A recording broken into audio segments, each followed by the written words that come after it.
दलियो हम हूँ जहनमुआ किया बन गेला दुश्मन मार बेटा बन गेला दुश्मन कि हम हूँ दलियो जहनमुआ किया बन गेला दुश्मन मार बेटा बन गेला दुश्मन रे हमरा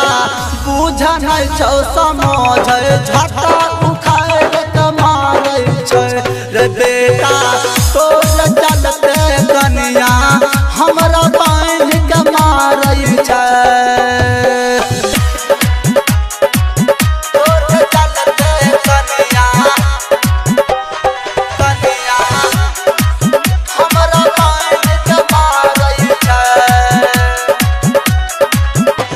कि अपने खाए छो पुआ मलाई हमरा दे चलो नीमक रोटी रे बेटा दे चलो नीमक रोटी कि अपने खाए छो पुआ मलाई हमरा दे चलो नीमक रोटी रे बेटा दे चलो नीमक रोटी कि हमरा कह छौ हर जइया झटका उखाड़ के मारे छै रे बेटा तोर चलते कनिया हमरा बांध के मारे छै